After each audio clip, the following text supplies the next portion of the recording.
안녕하세요. 사연에 빠지다의 DJ 민영입니다. 오늘 사연도 재밌게 들어주시고요. 구독과 좋아요 버튼도 잊지 말아주세요. 그럼 오늘의 사연 바로 시작해 볼게요. 안녕하세요. 저는 서울에 살고 있는 30살 여자입니다. 평소 사연을 많이 듣고 있었는데 남편의 행동에 너무나 화가 나서 남편에게 제대로 복수를 하게 된 저의 이야기를 여러분들에게 공유하고 싶어 사연을 쓰게 되었습니다. 많은 분들께서 저의 복수 사연을 듣고 통쾌한 기분을 느끼실 수 있도록 모두 좋아요와 구독 한 번씩 눌러주시고 들어주세요. 저희 엄마와 아빠는 시골에서 어릴 적부터 농사를 짓고 살아오셨습니다. 그리고 시골 시장에서 농산물을 판매하는 일까지 하셨죠. 제가 많이 어릴 적에는 농사터를 잡고 하느라 형편이 힘든 적도 있었지만 그래도 제가 초등학교 들어가서부터는 저랑 저희 오빠를 한치의 부족함도 없이 키워주셨습니다. 형편이 어려울 때에도 늘 긍정적으로 주변에 사기 안 치고 나쁜 짓 안 하고 열심히 묵묵하게 일하며 다시 웃는 날이 올 거라고 하셨죠. 그렇게 차차 저희 집은 상황이 계속 좋게 흘러가게 되었습니다. 그런 부모님을 보고 자라면서 저 또한 시골 학교에서 공부의 끈을 놓지 않은 저는 결국 서울대에 입학하게 되었고 서울대로 가면서 자연스럽게 상경하게 되었습니다. 그런데 제가 서울대로 갈 무렵 저희 오빠는 동네 친구들을 잘못 사귄 게 이어져서 어른이 되어서는 아예 건달이 되고 말았죠. 저희 부모님은 남들한테 사기 안 치고 나쁜 짓 안 하고 살아야 한다면서 그럴 거면 집이랑 연을 끊고 나가라고 초강수를 두셨습니다. 그런데 오빠가 건달리를 하는 걸 결국 말리지는 못하셨고요. 그래서 오빠하고는 10년 전에 연을 끊고 살게 되었습니다. 그렇다고 저희 집이 돈이 부족한 게 아니었습니다.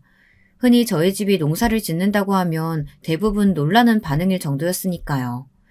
사람들이 농사를 하면 흔히 살기 어려운가 보다 하고 생각하실 수 있는데 어떤 농사를 어떻게 얼마나 짓느냐에 따라서 수익이 천차만별이거든요. 저의 사연을 들으시는 분들은 아마 깜짝 놀라실지도 모르겠습니다. 많은 분들이 보실 수 있게 모두 좋아요와 구독 한 번씩 해주시고 사연 들어주시길 바랄게요. 사연을 다 듣고 나시면 통쾌하다, 시원하다, 듣기 참 잘했다 하는 생각이 드실 겁니다. 제 사연은 지금은 나락 가버린 남편과 만난 그 이야기부터 시작해야겠네요. 저는 남편과 직장 동료의 소개로 만나게 되었습니다. 저도 대기업에서 일하고 있던지라 직장 동료가 소개시켜준 사람도 다른 대기업에서 일하는 사람이었죠. 소개로 만난 남편은 명석한 두뇌를 가진 똑부러지는 사람이었습니다. 계산도 철저했고 손해보는 건 못 참는 성격이었어요. 말을 너무 직설적으로 한다는 단점이 있긴 했었죠. 싫은 것을 잘 숨기지 못한달까요? 좋은 것도 대신 잘 못 숨겼고요. 저를 정말 좋아하는 게 제 눈에 보이는 사람이었습니다. 저는 그 모습이 되려 순수해 보였고 그렇게 남편과 연애하고 1년 만에 결혼을 하게 되었습니다. 남편의 집안은 부유하지도 않고 못 살지도 않는 딱 그 평범한 수준이었어요. 다만 시골에서는 한 번도 살아보지 않았죠. 도시에서만 살아서 그런지 그렇게 부유한 집안이 아님에도 조금 까탈스러운 부분이 있었지만 넘어갔습니다. 물론 양가 인사를 드리면서 이미 느끼긴 했었어요. 어머니께서 오냐오냐 키우신 게 눈에 보였거든요. 반면 저희 부모님은 시골에서 나고 자라셨고 계속 함께 농사일을 해오셨기 때문에 따뜻하고 구수한 분들이세요. 돈 많이 밝히지 않으시고 정직하게 사는 걸 중시하시는 소박하지만 멋진 분들이죠. 저는 저희 부모님을 제일 존경한답니다. 그런데 남편은 아무리 표정을 못 숨기고 말을 직설적으로 하는 사람이라도 해서는 안 될 말들을 자주 하는 바로 눈치까지 없는 사람이었습니다. 그런 생각이 들었을 때 그 결혼을 멈췄어야 하는데 그때는 남편에 대한 콩깍지가 있어서인지 그걸 자꾸 못 보게 되더라고요. 저와 남편은 서울에서 일하기 때문에 집도 서울에 어렵게 구했고 넓지는 않지만 그래도 투룸에 새로 인테리어 공사를 한 빌라를 운 좋게 구해 신혼집으로 살게 되었습니다. 결혼을 하자 더욱 얼굴 보기가 힘들어진 친정엄마가 저를 보시겠다고 주말에 올라오신 날이었어요. 주말에는 아침 늦게까지 늦잠을 자는 남편을 뒤로하고 먼 길 올라오신 엄마를 반갑게 맞이해드렸죠. 진작 제가 내려갔어야 했는데 결혼하고 6개월 동안 이것저것 정리하고 가까운 시댁에서 자꾸 가족 행사다 뭐다 하며 괴롭히는 바람에 정작 친정에는 가지 못해 마음에 계속 걸려하고 있었습니다. 내가 내려갔어야 되는데 먼 길 올라오게 해서 미안해요. 엄마, 보고 싶었어요. 잘 지내셨죠? 아픈 것은 없고요? 에이, 뭐하러 바쁜 애 보고 내려오라고 하노? 내가 올라오면 되는걸. 간만에 기차 여행하는 것 같고 좋더만. 오서방은? 아유, 해가 중천인데 아직도 자나? 내가 엄마 왔다고 깨워보려고 했는데 잠에 취해서 꼼짝을 못하네. 3일 내내 야근해서 밤 11시쯤 들어왔거든요.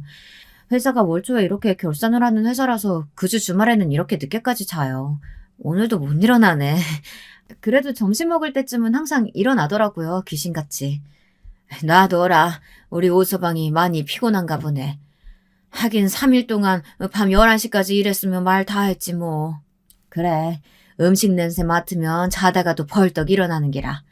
점심때 깨우면 되겠구만. 신경 쓰지 마. 난 괜찮으니까. 맞아요. 엄마 어디 아픈 데는 없고? 요즘 농사는 어때요? 아픈 데 없다. 너무 건강해서 문제라니까. 요즘 농사 뭐 맨날 똑같지 뭐. 그냥 하던 대로 한다. 그게 맞는 거고. 꼼수 부리면 다 탈나고 티나는 게 정직한 농사일이니까. 그래도 확정한 농사가 이번에 잘 돼가지고 사람들한테 더 넉넉하게 챙겨줄 수 있겠어. 그래서 좋지 뭐. 역시 우리 엄마랑 아빠는 농사의 신이라니까요. 오랜만에 친정엄마랑 이런저런 수다도 떨며 회포를 풀고 있다 보니 엄마의 낡은 패딩이 눈에 보였습니다. 농사일을 할 때나 시장에서 농산물을 판매할 때도 이 패딩을 입고 일할 엄마를 생각하니 눈물이 날 것 같았습니다. 그래서 엄마를 모시고 아울렛에 가서 10만 원짜리 패딩을 사드렸습니다. 그러고 나니까 시간은 어느덧 오전 11시 반이 되었더라고요. 그래서 먼 길 오신 엄마는 잠시 쉬시도록 하고 오랜만에 제가 솜씨 발휘해서 맛있게 한상 푸짐하게 차렸습니다. 아니나 다를까 맛있는 냄새가 나니까 귀신같이 알아차리고 남편이 입맛을 다시며 일어나더라고요. 아, 여보, 맛있는 냄새 나네. 맛있겠다. 오늘 점심은 뭐야? 정신없이 자고 일어났네. 아이고, 오서방, 잘 잤는가? 장모님, 여긴 어떻게? 여보, 장모님 오셨으면 나 좀 깨우지. 여보가 깨워도 인사불성으로 자는데 어떻게 그럼. 지금이라도 일어났으니까 됐어. 인사드려. 안녕하셨어요, 장모님. 한동안 못 뵀었네요. 근데 제가 지금 잠옷 차림이라 옷 좀 갈아입고 나오겠습니다. 죄송합니다. 아이, 참, 안 그래도 되는데. 편하게 입고 먹어도 돼. 자네가 갈아입는 게 편하면 그렇게 하고. 연지야, 여기 화장실이 어디니? 엄마 바로 옆방이 화장실이야. 친정엄마가 화장실에 가자 옷을 갈아입고 나온 남편이 코를 막으며 저한테 쪼르르 달려오는 겁니다. 와서 한다는 말이 너무 어이가 없더라고요. 아무리 철없고 표정 못 숨기고 직설적인 남편이라도 곱게 받아들여줄 수가 없는 말이었습니다. 그런데 이런 말을 한 걸 저희 엄마가 화장실에서 나와 바로 들어버리셨다는 겁니다. 얼마나 마음에 상처셨을까요? 다시 생각해도 마음이 찢어집니다. 저희 엄마 아빠가 농사를 짓는다는 걸 저는 한 번도 창피하다고 생각해 본 적이 없거든요. 엄마 아빠께서도 농사로 저를 잘 키워낸 걸 자랑스러워 하셨고요. 여보, 나 밥 따로 먹게 해줘. 도저히 안 되겠어. 아까도 겨우 참았다고. 코 틀어막고 싶은 걸 억지로.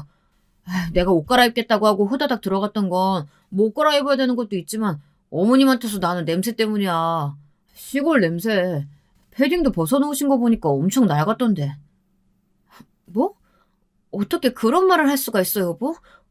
무슨 냄새가 난다는 거야, 대체? 우리 엄마가 농사 지으신다고 지금 무시하는 거야? 패딩은 그래서 내가 새 걸로 사드렸어. 저건 버릴 거니까 신경 쓰지 마. 아니, 그런 게 아니라 진짜 농사를 지어서 그런가 비료 냄새 나는 것 같단 말이야. 나 비위 약한 거 알잖아. 그래서 항공원에서 밥 같이 못 먹겠어. 나 속도 안 좋아지는 것 같고. 그런데 패딩은 왜 나한테 말도 없이 사드린 거야? 비싼 거 사드린 건 아니지? 지금 패딩이 얼만지 그게 중요해? 참나. 그래서 지금 상 따로 차려달란 거야? 우리 엄마랑 겸상하기 싫으시다 이거야 지금? 어떻게 그러니? 어떻게? 아, 그러면 어떡해. 토할 것 같은데. 여보는 냄새 안 나? 아, 계속 맡고 자라서 모르는 건가. 아무튼 난 아니잖아. 계속 도시에서 살았는데 시골 냄새 익숙하지 않다고. 으, 자네 지금 뭐라고 했는가? 시골 냄새 나서 같이 밥 먹기 싫다고? 엄마 들었어요? 아니, 이 사람이 워낙 서울 깍쟁이 같은 면이 있어서 그래. 여보 뭐해? 얼른 잘못했다고 해. 어서. 아, 듣고 계시는 줄은 몰랐습니다, 장모님. 제가 아닌 게 아니고 솔직히 장모님한테서 시골 냄새 나서 같이 밥 먹기가 힘들 것 같아서 말하고 있었습니다. 그게 죄는 아니잖아요. 사과는 못 드리겠습니다. 아닌 건 아니라고 해야죠. 자네, 시골 사람들을 우습게 봤는가? 시골 냄새? 참 그런 소리 살다 살다 처음 들어보네. 자네가 그렇게 우습게 볼 사람들이 아니라는 거 내가 보여주겠네. 여보, 그게 무슨 소리야? 엄마 앞에서. 정말 너무한 거 아니야? 아무리 눈치가 없어도 그렇지. 이건 솔직한 게 아니라 눈치도 염치도 없는 거라고. 정말 실망이다. 잘못했다고는 못할 망정 우리 엄마가 무슨 심정이겠어? 어? 입장 바꿔서 생각해봐. 엄마는 잠시 망설이시더니 이내 저희 남편의 태도에 실망하셔서인지 우리 집에 돈이 많다는 걸 알리시려다 마시더라고요. 사실 저희 집은 남편이 상상하는 것 이상으로 남편 본가보다 돈이 많거든요. 그런데 뭐하러 이런 머저리 같은 남편한테 돈으로 짓눌리는 짓을 하겠어요. 저희 엄마랑 아빠는 앞서 말씀드렸다시피 구수하신 분들이시고 싸움 싫어하시고 나쁜 짓만 하지 말고 살자는 주의시거든요. 됐다 연지야. 오서방, 난 안 그래도 가려고 했네. 자넨 혼자 밥 맛있게 먹게. 난 우리 딸이랑 나가서 점심 먹기로 했으니까. 그치? 연지야, 얼른 가자. 그러기로 했지. 우리 갔다 아울렛 다시 가자, 엄마. 거기 엄마가 좋아할 만한 한정식집 있어.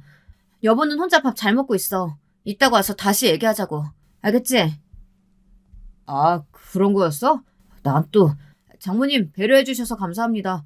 식사 만난 거 하고 가세요. 그럼 이만.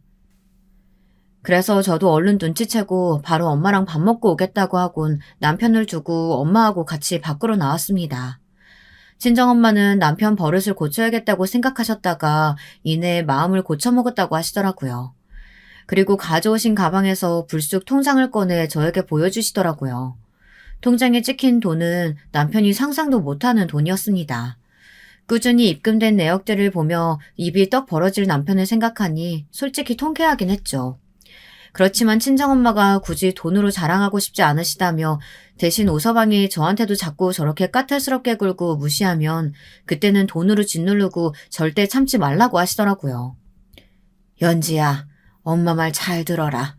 지금 오서방이 하는 걸 보면 평생 나아질 것 같지를 않아. 내가 진작부터 이 결혼 반대한 건 다 이유가 있었다. 이미 결혼했으니 참고 살아야지 생각하지 말고 계속 저러면 확 버려버려라. 우리 집 돈 없다고 생각하는 것 같은데 그것도 아주 그냥 통장 보여주면서 코를 납작하게 해주던가 하고. 엄마가 참고 살라고 하지 않을 줄은 알았지만 버리라니 뭔가 제가 다 통쾌해지는데요. 알겠어요. 엄마가 그렇게까지 말해주는데 나도 오서방이 저렇게 나올 줄은 몰랐어. 나도 남편한테 너무 실망해서 엄마 말씀 충분히 잘 새겨듣고 행동에 옮길게요. 그래, 그러면 됐다. 말로만 그러지 말고 정말 잘 생각해야 돼. 인생은 길어. 진짜 오서방 대갈통을 한 대 쥐어박으면서 내가 가져온 통장 보여줄까 하다가 말았다. 안 그래도 우리 엄마가 움찔움찔 하시는 거 다 보였어. 밖에 나와서 밥 먹자고 한 건 정말 좋은 아이디어였던 것 같아. 엄마 센스 감탄했잖아. 덕분에 이렇게 만난 한정식도 먹고. 그래, 참지 말고 살아. 알았지? 오서방이 한 번만 더 그러면 통장 보여주면서 아주 길을 팍 꺾고 척추도 꺾어버리라고. 어디 감히 우리 딸 연지한테. 저는 웃으면서 알겠다고 하고 엄마를 다시 친정으로 내려가시는 길을 배웅해드리고 신혼집으로 돌아왔습니다. 그랬더니 남편이 제가 엄마한테 사드린 패딩 영수증을 봤는지 다짜고짜 이렇게 말하며 제 뺨을 올리는 게 아니겠어요. 너무 어이가 없고 서러워서 정말 정신이 나갈 뻔했습니다. 너 제정신이냐? 당장 환불해와. 시골에서 일하고 시골 시장에서 장사하시는데 부모님한테 10만 원짜리 패딩이 말이 돼? 너 왜 이렇게 물 쓰듯 돈을 써? 뭐라고? 지금 그게 나한테 다짜고짜 소리치면서 뺨까지 때릴 일이야? 여보, 내가 알던 여보가 맞니? 원래 이런 사람이었어? 이제야 본성이 드러나네. 정말 실망이다. 당신이 계산도 철저했고 손해보는 건 못 참는 성격인 건 알았지만 우리 엄마한테 10만 원 패딩이 아깝다고 환불하라니. 엄마한테서 시골 냄새 나서 겸상을 못하겠다더니 이런 말은 너무하잖아. 나 당신이랑 이런 식이면 같이 못 살아. 짐 싸서 내가 나갈게. 우리 좀 떨어져 있자. 뭘 잘했다고 당신이 집을 나가. 상의도 없이 마음대로 돈을 쓴 건 당신이잖아. 꼭 이렇게 내가 당신을 집에 가둬둬야겠어? 당신은 나한테 못 벗어난다고. 뭐? 날 감금한다고? 지금 뺨 때린 것도 모자라서 겨우 우리 엄마한테 10만 원짜리 패딩 하나 사줬다고 이러는 거야? 지금 누가 잘못한 건데? 이러는 게 말이 된다고 생각하니? 당신 이러면 진짜 이혼이야. 얼른 문 열어. 문 열라고! 당신은 거기 들어가서 반성이나 좀 하고 있어. 에이, 장모님 패딩 입고 가서 환불도 못하고 젠장. 급기야 남편이 저를 감금하는 게 아니겠어요. 뺨까지 올린 것도 모자라 제가 떨어져 있자고 하니 이혼하자고 할까봐 감금을 하다니. 너무 서럽고 억울해서 이대로는 안 되겠더라고요. 제가 왜 이런 쫌팽이 같고 함부로 저한테 뺨까지 때리는 남자랑 평생을 살겠어요. 그런데 제가 감금이 되어 있으니 어떻게 뭘 할 수가 없겠더라고요. 그때 10년 전 연을 끊은 전국구 건달 친정오빠가 생각이 나더라고요. 그래서 바로 친정오빠한테 알렸습니다. 오빠, 잘 지냈어? 갑자기 연락해서 정말 미안한데 내가 남편한테 지금 감금당하고 있어. 우리 엄마한테 시골 냄새 난다고 하고 내가 우리 엄마 패딩이 낡았길래 10만 원짜리 패딩을 사줬는데 제정신이냐고 환불해오라고 막 윽박 지르고 내 뺨까지 때렸어. 오빠 아직 건달 일 하고 있어? 다짜고짜 연락해서 하는 소리가 너는 서울대도 나온 애가 왜 그러고 사냐? 오빠 속상하게. 나는 건달 일이 잘 맞아서 집 나간 거지 가족들이 미운 건 절대 아니야. 우리 집 아직도 그 동네에서 잘 나가는 거 나 다 알아. 내가 지금 속한 조직이 전국구거든. 위치만 말해. 어딘데? 바로 내가 애들 보내서 조져버릴게. 오빠, 역시 오빠 전국구 건달이 되었구나. 나 여기 지금 서울 살아. 고마워 오빠. 남편 정신도 못 차리게 아주 그냥 나락으로 보내줘. 이 인간이랑 이혼할 거야. 정말 더 이상은 못 참겠어. 뭐? 서울에 살고 있다고? 그러면 내가 갈게. 나도 서울에 있거든. 기다려. 이 오빠가 간다. 10년 만에 보는 건데 이렇게 보게 되다니. 일단 갈게. 만나서 얘기하자. 고마워 오빠. 기다리고 있을게. 그렇게 한 30분도 안 돼서 오빠가 저희 집 문을 쾅쾅쾅 두들기는 소리가 들렸습니다. 제 이름을 부르면서 말이죠. 여기 김현지 씨 있죠? 다 알고 왔어요. 빨리 문 열어요. 안에 있는 거 다 아니까 지금 안 열면 부수고 들어갈 겁니다. 아니 다들 누구신데 이렇게 남의 집에 와서 행패를 부리는 겁니까? 누구신데 우리 아내를 찾아요? 문 바로 열었으면 이렇게 문 부실 일도 없잖아. 네가 우리 연지 남편이냐? 나는 우리 연지 하나밖에 없는 친오빠다. 친정오빠는 전국구 건달답게 남편을 한 손으로 제압하고 멱살을 잡고 끌고 들어와서 제가 있는 곳에 문을 열게 했습니다. 남편은 찍소리도 못하고 친정오빠가 때리는 뺨을 몇 대 쳐맞고 바닥에 나뒹굴어져 있었죠. 오빠, 보고 싶었어. 10년 만인데 이런 일로 연락해서 너무 미안해. 앞으로는 우리 자주 연락하자. 엄마 아빠도 오빠 연락 많이 기다리고 계셔. 오빠 오늘 바빠? 우리 오랜만에 부모님 뵈러 가자. 뭐야? 그럼 이 건달이 정말 여보의 10년 전 연 끊었다는 그 친오빠야? 그걸 왜 이제 말해? 내가 감금했다고 이렇게 건달 친오빠 부르면 반칙이지. 아우, 아우, 아우. 네 남편 왜 이렇게 말이 많냐? 더 맞고 싶은 건가? 이게 어디서 감히 우리 예쁜 동생 뺨을 때려? 죽고 싶었구나. 그래, 오늘 애들 운전시켜서 부모님한테나 다녀오자. 야, 이 새끼 끌고 가서 매운맛 좀 보여줘라. 네, 형님. 그렇게 하도록 하겠습니다. 못들 하고 있어. 얼른 끌고 나가지 않고. 치워버려. 네. 남편은 정말 파르르 떨면서 가냘픈 몸을 펄럭이며 오빠의 부하들에게 끌려나가더라고요. 어떻게 매운맛을 보게 될지는 뭐 제가 알 바가 아니니까요. 그렇게 남편은 나락으로 가버리게 되었죠. 저는 오빠랑 같이 시골에 계신 엄마 아빠를 보러 함께 내려갔습니다. 내려가는 길에 곰곰이 생각해보니 남편과는 도저히 앞으로 같이 살 수 없을 것 같다는 생각이 들었습니다. 저도 졸업 후 대기업에서 오랫동안 일하면서 제 힘으로 차도 사고 집 살 때 보탤 수 있을 만큼 돈도 모았고 한번 다녀왔다고 해서 앞으로 새로 좋은 사람 못 만날이라는 것도 없더라고요. 신혼 6개월 차에 드디어 콩깍지가 벗겨지고 남편과 시댁이 시골 출신에 대한 편견과 차별이 있다는 것을 깨닫게 되었습니다. 저도 그동안 얼마나 우습게 봤던 것일까요? 안 그러는 척 하면서 은근히 깔보셨던 걸 애써 무시해왔던 제가 너무 바보 같고 한심하게 느껴졌습니다. 저희 엄마에게까지 그러는 걸 보고는 이제 정신이 확 들었던 거죠. 더 이상 참고 살 수는 없었기에 저는 마음을 단단히 굳혔습니다. 오빠와 시골에 내려와 오랜만에 마주하는 시골 풍경에 저절로 마음이 탁 트이고 숨을 제대로 쉬고 있다는 느낌이 들더라고요. 복작복작 모든 것이 빠르게 돌아가는 도시, 북적이는 사람들과 건물들 사이로 쉴 틈도 여유도 없이 밀려드는 일과들. 그런 것들에 갇혀있다가 주말 동안 내려왔던 시골 풍경은 너무나 아름답고 평화로웠습니다. 오랜만에 시골 오니 좋지? 아니, 우리 아들도 같이 왔구만. 이게 얼마만이냐? 10년 만이네. 그동안 밥은 잘 챙겨 먹고 댕긴겨? 아이고, 보고 싶어서 눈 빠지는 줄 알았다 그래. 오빠랑 같이 왔어요. 오서방이 엄마 패딩 좀 사줬다고 날 때리고 감금하는 거 있지? 그런 놈이랑은 진작부터 시작하는 게 아니었는데 요즘 이혼 흠도 아니잖아요. 저 그 머저리 같은 놈이랑 이혼할 거예요. 어머니, 좋았어요. 너무 늦게 와서 죄송해요. 저는 전국구에서 일하는 사람이 되었어요. 아직 그 일을 하지만 후회는 없어요. 자부심도 있고요. 이제 저 자주 시골에 올게요. 그동안 연락 끊고 지내서 죄송합니다. 그래, 잘 왔다. 기특하다, 내 아들. 우리는 시골에서 네가 언제 돌아오나 그 생각만 했다. 그리고 연지 너 이혼하는 게 맞는 거요. 요즘은 뭐 나는 솔로?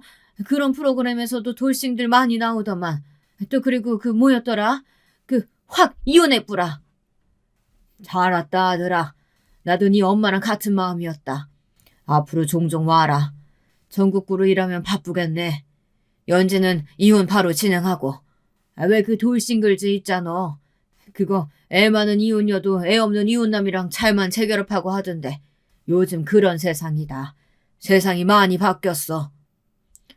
아니, 우리 엄마랑 아빠 나 이혼하기만을 기다리고 있었던 사람들처럼 그런 TV 프로그램은 어떻게 알고 챙겨보고 계셨대요? 나는 너 결혼 처음부터 반대했었잖아. 그게 다 눈에 보였거든. 서울 깍쟁이들은 이래서 안 돼. 물론 서울 사람들이라고 다 그런 건 아니지만 그런 편견에 잡혀서 사람 차별하고 무시하는 종속들은 안 되는 거지. 아, 그렇고 말고. 억지로 참고 살 필요가 뭐 있다냐. 네가 뭐가 모자라서. 안 그래? 다시 시작하면 될 일이다. 알겠어요. 엄마랑 아빠랑 이렇게 든든한 지원군이 돼주니까 정말 고맙네. 난 결혼한 마당에 이혼하지 말고 그냥 살라고 하면 어쩌나 걱정했는데 내 생각보다 우리 엄마 아빠가 더 열려있는 사람이었어. 역시 난 우리 엄마 아빠 딸이라 행복해. 아, 오랜만에 엄마 아빠한테 와서 이렇게 시골 풍경 보니까 내 마음이 다 편하고 속이 뻥 뚫리는 것 같아요. 진작에 찾아뵀어야 하는데 죄송해요. 결혼하고 너무 정신이 없었잖아. 그런데 아까 엄마가 말한 그 새로 농사 확장한 곳에 젊은 사람 들어와서 같이 한다더니 그 얘기는 뭐예요? 그래, 시골이 좋긴 하지. 마음 따숩고 정도 가고. 이번에 그런 청년들이 들어왔길래 우리랑 그 콜라보? 그거 해가지고 한번 제대로 키워보려고 같이 일하고 있다. 근데 아주 싹싹하고 잘하더라. 너랑 같은 서울대 나왔다던디? 나는 그 총각이 우리 딸 연지 짝이면 좋겠다는 생각을 얼마나 했는지 몰라. 한번 만나라도 볼텨? 아이, 엄마랑 아빠도 참. 그 총각이 그렇게 마음에 들었어요? 그렇다고 결혼한 유부녀. 아니지. 이제 이혼할 딸내미랑 총각은 좀 그렇지. 마음만 받을게요, 마음만.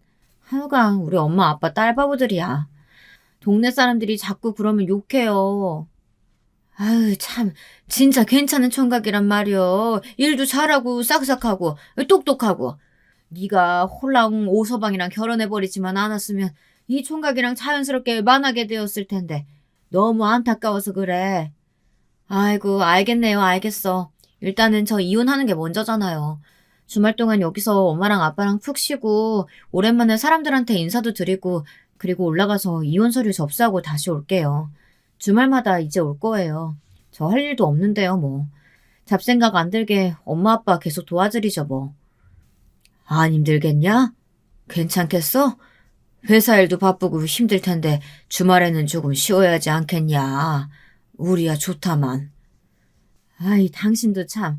우리 언지가 오면 그 총각 볼 일도 많아지고 좋은데 뭘 그런 소리를 해요. 또 입이 방정이지 또. 아빠랑 엄마랑 이렇게 오랜만에 마루에 앉아 드넓은 논과 밭을 보며 이야기를 나누다 보니 정말 힐링이 되는 것 같더라고요. 그리고 생각보다 엄마랑 아빠는 이혼하고 다시 재혼하는 것에 엄청나게 긍정적이셨고요. 저보다 더 성숙하고 요즘 트렌드를 잘 알고 계시는 것 같아 신기했습니다.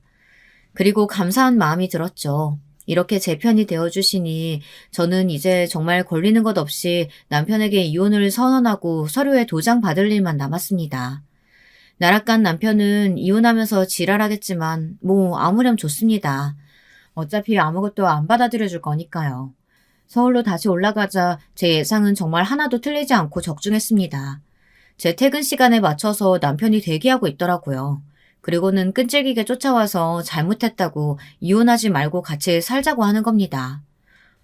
우리 다시 같이 살자. 이혼이라니 정말 너무하잖아. 게다가 너희 오빠 부하들이 그날 나 데려가서 얼마나 팬 줄 알아?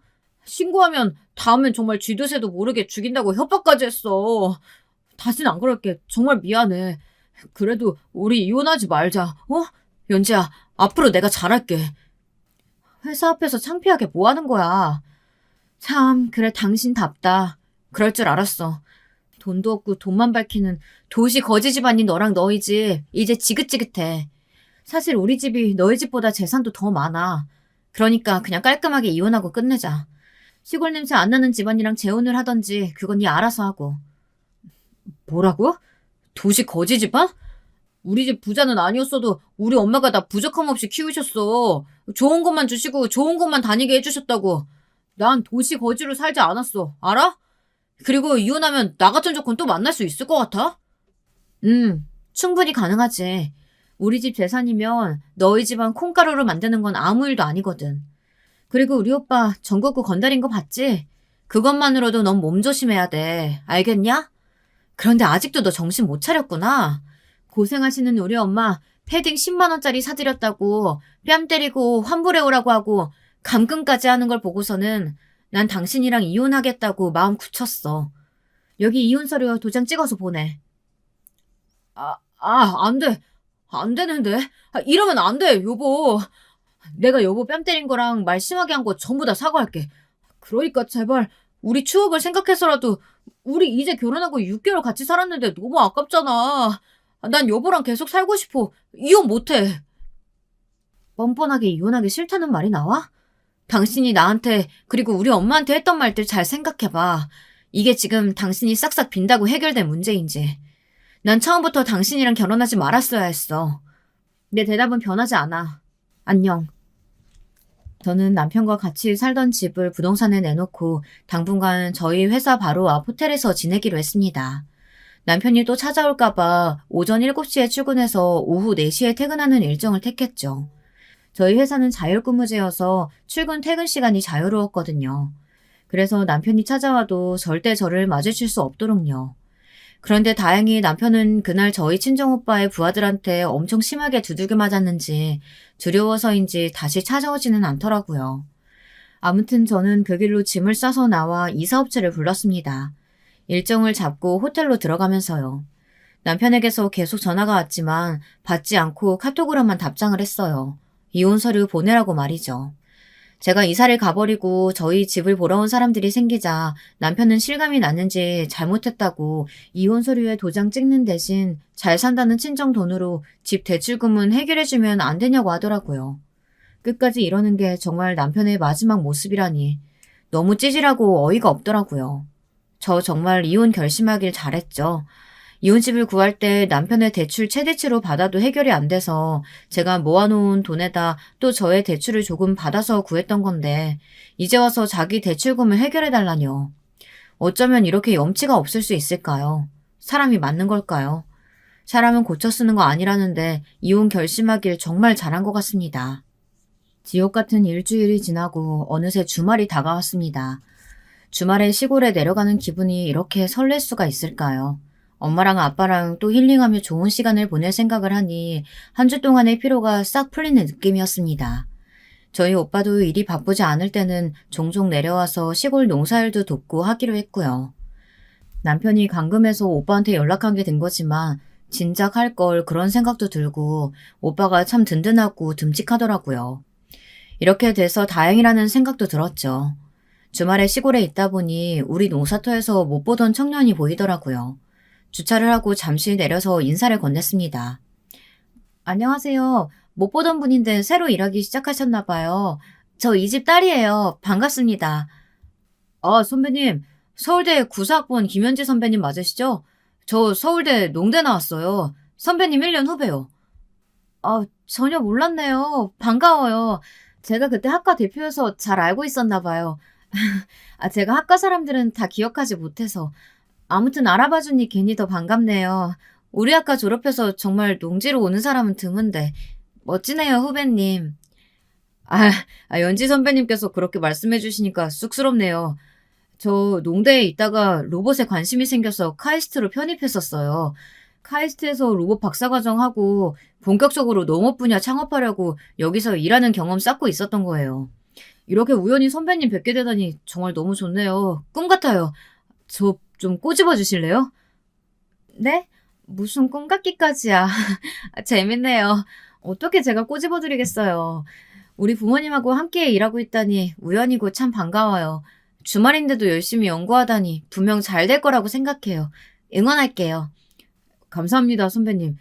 선배님은 저 기억 못 하실 거라고 생각했지만, 저는 아니에요. 선배님을 어떻게 잊을 수 있겠어요. 그렇게 반짝반짝 빛나는 사람을. 저 선배님 짝사랑해왔거든요. 그래서 꿈 같다고 했던 거예요. 혹시 주말인데 시간 괜찮으시면 맛있는 거 먹으러 가실래요? 그게 정말이에요? 전혀 몰랐어요. 조금 당황스럽기도 하고. 고마워요. 늦었겠지만 이제 와서라도 말해주셔서. 고백인가요? 저는 지금 시간 괜찮아요. 만난 건 먹으러 가서 오랜만에 학교 이야기도 좀 할까요? 와, 네, 좋아요. 시간 내주셔서 감사합니다, 선배님. 금방 옷 갈아입고 오겠습니다. 잠시만 차에서 기다려주세요. 천천히 해도 돼요. 저도 엄마랑 아빠한테 인사만 드리고 올게요. 잠시만요. 때마침 엄마랑 아빠가 나오셔서 반갑게 맞이해 주시면서 놀라운 이야기를 하시더라고요. 소개해주고 싶었던 총각이 바로 이 총각이라고요. 그래서 제가 저희 학교 같은 과 후배라고 하니 엄마랑 아빠는 그래서 더 좋은 건 아니겠냐며 점심도 먹고 저녁까지 먹고 늦게 들어오라고 하시는 겁니다. 마지못해 나선 길, 저희 대학 시절 기억 속에 이 후배는 존재감이 없었지만 만나서 이야기하고 밥을 먹고 학교랑 창업 이야기를 하다 보니 시간이 금방 갔습니다. 존재감이 엄청 커졌죠. 좋은 사람이라는 게 느껴졌고 제가 이런 상황이 아니었다면 좋은 만남으로 관계를 발전시켜 나가도 좋겠다는 아쉬움마저 들 정도였으니까요. 후배와 이야기를 나누면서 남편에 대한 서러움과 화나던 순간들을 말끔히 잊을 수 있었습니다. 후배와 계속 대화를 하고 싶었어요. 그런데 후배가 저와 같은 마음이었는지 다시 집으로 돌아가기 전 이렇게 말하는 겁니다. 선배님이 차에서 내리실 때부터 선배님인 거 알아봤습니다. 아직도 선배님만 보면 이렇게 좋고 가슴이 뛰는 거 보면 단순 첫사랑이어서가 아니라 정말 선배님을 아직도 좋아하는 것 같습니다. 대화 나누면서 선배님이 제 생각보다 더 멋지고 좋은 사람이라는 걸 알았고 남편분과 이혼하시면 선배님과 진지하게 정식으로 만나고 싶습니다. 선배님 부모님께도 허락을 구할 거고요. 고마워요. 그렇게 말해줘서. 나는 나 혼자만의 생각인 줄 알았는데 아니었네요. 같은 마음이라는 걸 알게 돼서 너무 다행이에요. 제가 아직 이혼 진행 중이라 남편이 이혼 서류에 도장만 쾅 찍으면 그때부터 우리 정식으로 만나요. 저는 너무 신기해요. 부모님께서 소개해주고 싶다고 한 사람이 후배님이라는 게, 그리고 우리가 이렇게 다시 만난 게. 저는 이런 걸 운명이라고 부른답니다. 저와 선배님은 운명인 것 같아요. 제가 정말 잘해드릴게요. 그럼 몰상식한 서울 촌놈하고는 당장 이혼하세요. 서울 촌놈 맞네요. 딱 어울리는 말이에요. 맞아요. 저희 엄마 아빠가 어떻게 만드신 재산인데 그것만 탐하는 몰상식한 서울 촌놈. 서울 거지랑은 더 이상 관계를 이어나가는 게 제 인생 낭비, 시간 낭비겠죠. 고마워요. 이제 제가 있잖아요. 아무 걱정하지 마세요. 이렇게 빠르게 제가 다시 누군가에게 호감을 가지고 빠지게 될 거라고는 전혀 상상지 못했는데요. 이런 일이 일어나기도 하더라고요. 여러분께 이런 일이 생긴다면 어떻게 하셨을 것 같으신가요? 물론 너무 빠르다는 생각도 했었지만, 그래서 조금 자제해야겠다는 생각도 했었지만, 집에 가자마자 저는 머리털 나고 저희 엄마와 아빠가 이렇게까지 기뻐하시는 모습은 정말 처음 봤습니다. 제가 그 총각과 지금까지 같이 있었다고 하니까 한바구음을 지으시며 반겨주시는 겁니다. 이제는 아무 걱정 없다면서요. 부모님한테 들은 제 후배는 더 멋지고 괜찮은 사람이더라고요. 로봇 공학자로 발명한 로봇도 있고 대기업에서 협업 제안도 많이 들어오는데 외국 기업이랑 정부랑 손잡고 본격적으로 농가를 살리기 위한 프로젝트를 진행하는 중이었습니다. 그걸로 창업할 계획이었고요. 실제로 사람들에게도 싹싹하게 잘 대하고 인간적이고 열심히 하는 성실한 청년으로 소문이 나 있더라고요. 하루 얘기해본 저도 이렇게 호감을 가지게 되었는데 어찌 보면 다른 사람들도 좋게 보는 건 너무나 당연한 일일지도 모르겠습니다. 지금은 제 남자친구가 되었고 남편과는 이혼에 성공했습니다. 저의 남자친구 자랑을 너무 했나요? 전 남편과 너무 다른 사람이고 비교도 안 되게 멋진 사람이라서 저도 모르게 팔불출처럼 늘어놓았네요. 친구들도 진작 지금 남자친구 같은 사람을 만났어야 한다면서 제 전 남편은 어디서 분수도 모르고 그렇게 깝죽대냐고 쌤통이라고 하더라고요. 저보다 더 신랄하게 대신 욕해주는 친구들을 보며 시원하기도 하고 한편으로는 제가 참 바보같이 진실을 안 보고 살았다는 생각에 씁쓸해지기도 했습니다. 그래도 지금은 정신 차리고 좋은 사람과 다시 새 인생을 시작했으니 얼마나 다행인가요? 여러분이 저였어도 똑같은 선택을 하지 않으셨을까요? 전 남편은 들리는 소문에 의하면 돈 더 주는 곳으로 이직하려고 퇴사했다가 채용 취소를 당했다는데 이미 퇴사한 직장에 다시 들어갈 수도 없고 난처해져서 결국 다시 시부모 댁에 들어가 사는 것 같더라고요. 그렇게 경솔한 사람이니 아마 다른 곳에 재취업하기도 쉽지 않을 것이라는 건 뻔히 알겠더라고요. 제 주변에서는 정말 이혼 잘했다며 칭찬 일색입니다. 저도 이혼은 정말 잘했다고 생각하고요. 친구들에게 이 일을 후일담처럼 들려주니까 너무 통쾌하다고 사이다 같다며 사연을 보내보라고 하는 겁니다. 그래서 이렇게 사연 들어주시는 여러분들께서도 대리만족으로 통쾌하고 시원한 하루 보내시라고 기쁘고 좋은 마음으로 사연을 썼습니다.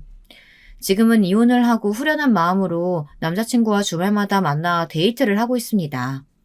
저도 사실은 대기업에서 사내 벤처 창업을 지원해주는 일을 하고 있는데 꼭 서울에서 살지 않고 가까운 지사로 옮겨서 남자친구와 부모님을 더 자주 볼 수 있는 곳에서 일하려고 회사에 신청해둔 상태입니다. 얼른 이쪽으로 발령이 나면 좋겠네요. 그러면 더 가까이서 행복한 시간을 자주 보낼 수 있을 테니까요. 상상만으로도 미소가 지어집니다.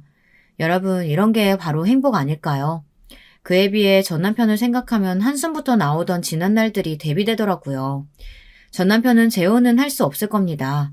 지금은 백수에 다른 회사에 들어가기도 힘든 상태니까요. 사람이 역시 마음을 착하고 좋게 먹어야 이런 일을 안 당하는 게 아닐까요? 마음을 나쁘게 쓰고 같은 사람을 개무시하고 깔보니까 이런 나쁜 일을 당했다고 생각합니다. 앞으로 어떻게 살겠냐며 노발대발하실 시어머니를 상상하니 통쾌하더라고요. 정말 이런 거야말로 자업자득 아닌가요? 여러분들께서는 어떻게 생각하시나요? 저는 평소에 다른 사람들을 배경으로 보이는 것만으로 평가하지 않고 무시하지도 않고 살다 보니 이런 좋은 일도 온 것이라고 생각합니다. 그게 저희 부모님이 저에게 평생 가르쳐 주신 삶의 방식이기도 했고요. 저희 집이 어려운 형편이었을 때도 역시 부모님은 성실하고 바르게 사는 법을 가르쳐 주고 옆에서 느낄 수 있도록 해주셨습니다. 그런 부모님을 보고 자라면서 저는 바르게 살게 되었고 올바른 가치관을 가지게 되었죠. 그렇게 살다 보니 어느새 이혼은 했지만 곧바로 더 좋은 짝을 만나 이렇게 행복한 새 삶을 시작하게 된 것 아닐까요? 여러분들께서도 그렇게 생각하시나요? 지금까지 사연을 들어주신 모든 구독자 여러분들께 저의 좋은 행운이 복들이 깃들기를 바라며 저에게 공감해주시고 대신 통쾌하다, 시원하다, 하하하 하면서 저의 전남편에게 쌩통이다 느끼셨다면 그걸로 만족합니다. 저의 긴 사연 들어주셔서 너무 감사드리고요. 집안에 행복과 행운이 가득하시길 바라겠습니다. 댓글로 사연 들으시면서 어떠셨는지 남겨주시면 저도 열심히 읽고 답장하도록 하겠습니다. 저는 이 사연 채널 열심히 챙겨보고 있으니까요. 남자친구와의 새 출발 응원해주시면 더 제가 힘이 날 것 같아요. 감사합니다.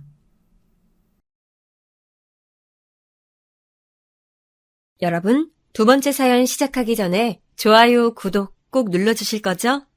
그럼 두 번째 사연 바로 시작합니다. 안녕하세요. 저는 서울 강남에 거주하고 있는 50대 주부입니다.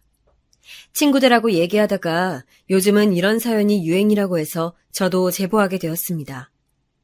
제 인생이 순탄하지는 않았기 때문에 용기를 내게 되었는데 여러분들도 재밌게 들어주셨으면 좋겠어요.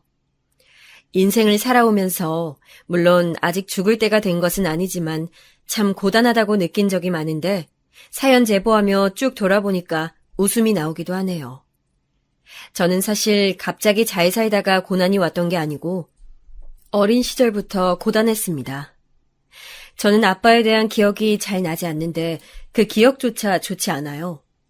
왜냐하면 아빠는 술을 굉장히 좋아해서 매일 마셨는데 술을 심지어 잘 마시지 못했습니다. 그래서 술에 취해 항상 소리 지르거나 물건을 던지기도 했어요. 우리 엄마는 동네에서 작게 분식집을 하셨는데 심지어 가게까지 찾아가서 행패를 부리기도 했습니다. 또 노름은 얼마나 좋아하는지 술 아니면 노름이었으니 우리 엄마가 정말 마음고생이 심하셨어요. 그런데 아빠에 대한 기억은 딱 제가 초등학교 1학년 때까지밖에 없는데 그 이유는 아빠가 그때 돌아가셨기 때문입니다. 그날은 되게 추운 겨울로 기억하는데 저는 자매고 동생이라 4살 차이가 나는 언니가 한 명 있었어요. 언니와 저 둘이 엄마 가게에서 밥 먹고 집에 먼저 가고 있었는데 언니랑 저는 지금 집에 가면 아빠가 또 술에 취해 있는 것은 아닐까 걱정하며 걷고 있었습니다. 아빠는 술에 취하면 자거나 소리 지르며 물건을 던지거나 둘 중 하나였거든요. 차라리 자고 있으면 언니와 저도 빨리 조용히 씻고 자면 되는데 깨어있으면 우리를 보자마자 또 어딜 다녀왔냐고 소리 지를 게 뻔해서 두려움에 떨며 집으로 가고 있었어요. 어머, 애들 왔다. 빨리 얼굴 가려요. 우리가 집에 도착하자 주인집 아주머니가 동네 사람들에게 얼굴을 가리라는 말을 했는데 알고 보니 그건 아빠였어요. 아빠는 그날도 술에 취해 노름에 갔다가 돈을 다 잃고 집에 오다 돌부리에 걸려 넘어지셨는데 하필 낮은 기온 때문에 땅이 꽁꽁 얼어서 그대로 쓰러지셨대요. 그런데 설상가상으로 날이 너무 추워서 길에서 쓰러져서 동사하게 되었답니다.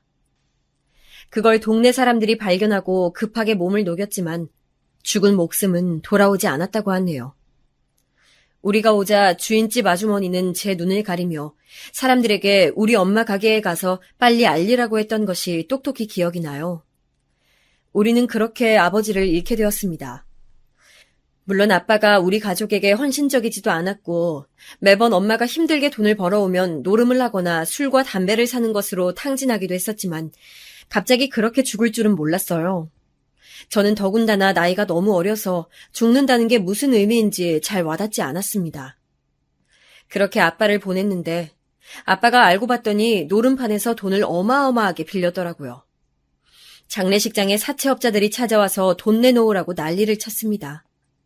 집으로 찾아와서 그 인심 좋던 집주인 아주머니가 너무 미안한데 나가달라고 울면서 사정하기까지 했어요. 결국 우리는 달동네에 있던 옥탑방으로 이사를 갔는데 사채업자들은 소식도 빨라서 그 집까지 바로 찾아왔습니다. 계단이 너무 많고 길이 가팔라서 어렸던 저는 그 길을 너무 힘들게 올라오곤 했는데 그 사채업자들은 힘도 좋은지 잘도 드나들더라고요. 엄마 가게 가서도 난리를 치고 정말 우리 수중에 남는 돈이라곤 몇만 원이 전부였습니다. 엄마가 음식 솜씨가 워낙 좋아 단골이 많았는데 그래도 단골들이 우리 가게에 꾸준히 찾아와 주시고 빚을 갚을 수 있다고 응원해줘서 엄마가 버틸 수 있었다고 해요. 엄마에겐 오빠, 우리에겐 외삼촌이 계셨는데 외삼촌이 숙모 몰래 돈을 줘서 사채를 갚을 수 있었습니다. 아직도 저는 그래서 외삼촌만 보면 감사하고 또 감사한 마음밖에 없어요. 사채를 갚은 후에도 사실 그렇게 우리 집 형편이 나아지진 않았습니다. 단골들이 아무리 많이 와도 분식집이 뭐 얼마나 돈이 되겠어요. 그래서 저는 어릴 때는 새 것을 가져본 경험이 없고 다 언니 것을 물려받았습니다. 학용품부터 옷까지 죄다 언니가 쓰던 중고품을 사용했는데 기분이 나쁘거나 그러진 않았어요. 왜냐하면 그게 저한테는 너무 당연한 사람이 밥을 먹고 잠자는 그런 것과 진짜 똑같았거든요. 제가 그렇게 큰 불만 없이 조용하게 자랐다면 언니는 경우가 달랐습니다. 언니는 소위 말하는 문제아였거든요. 학교에 잘 가지도 않았고 나가면 꼭 선생님들이 우리 엄마를 학교로 부르시고 언니는 가난한 게 너무 싫다고 항상 집을 들어오지도 않았습니다. 언니의 방황은 아버지가 돌아가시고 시작됐는데 중학교 때까지는 그래도 막 엄청난 사고를 치진 않았지만 고등학교에 들어가고 나서는 사고치는 범위나 수위가 높아졌어요. 가출은 일상이었고 어쩌다 집에 오면 그렇게 언니가 싫어하던 아버지가 물건 던지는 행동을 본인이 하기도 했습니다. 몰려다니며 담배를 피우거나 술을 마셔서 동네 주민들도 도대체 왜 저러냐고 뒤에서 많이 욕하셨어요. 저는 원래 성격 자체가 언니처럼 우르르 몰려다니면 굉장히 힘들어하는 성격이고 학교에서도 조용하게 있는 듯 없는 듯 다녔기 때문에 엄마가 그나마 저를 보며 버티셨다고 합니다. 언니는 결국 고등학교를 자퇴했는데 어쩌다 집에 오면 돈을 달라는 말을 했어요. 엄마, 나 100만 원만. 진짜 이번이 마지막이야. 약속할게. 무슨 소리야? 갑자기 100만 원을 달라고 하면 어떡해? 너 또 무슨 사고 쳤어? 이번만 갚아주면 진짜 이제 조용히 정신 차릴게. 제발 도와줘. 아, 돈 갚아주면 검정고시 칠게. 너 저번에도 그 말 했었잖아. 진짜 그만해. 언제 정신 차릴래? 엄마는 집에도 잘 들어오지 않고 어쩌다 온 언니가 돈을 달라고 들어누우면 초반에는 그래도 자식이라고 도와줬어요.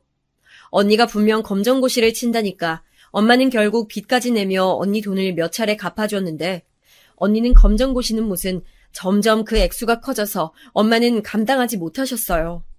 언니가 아무리 돈을 빌려달라고 해도 엄마는 검정고시를 치고 가출 그만하고 집으로 오면 해결해주겠다고 하셨는데 언니는 들은 척도 하지 않고 오히려 화를 냈습니다. 안 그래도 엄마는 아빠의 무능력과 노름에 질려버린 상태였는데 언니까지 그러니까 나중에는 자식이지만 미워 죽겠다고 저에게 하소연하시곤 했어요. 심지어 언니는 나중에는 갈 곳이 없는 지 본인의 남자친구를 우리 집으로 데려오기까지 했습니다. 진짜 어이가 없었던 것은 언니는 그렇게 패악질하며 엄마 속을 썩이면서 저한테는 또 잘해줬어요.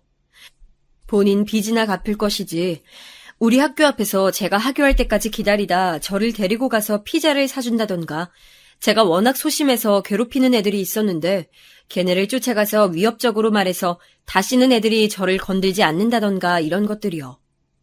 그런 언니가 참 고마우면서도 미웠습니다. 저는 언니한테 검정고시를 치라고 말하고 엄마 속상하지 말게 하라고 했지만 언니는 그럴 때마다 어린 네가 뭘 아냐고 핀잔을 줬죠. 무슨 말만 하면 너는 어려서 뭘 모른다고 하니 저는 할 말이 없었어요.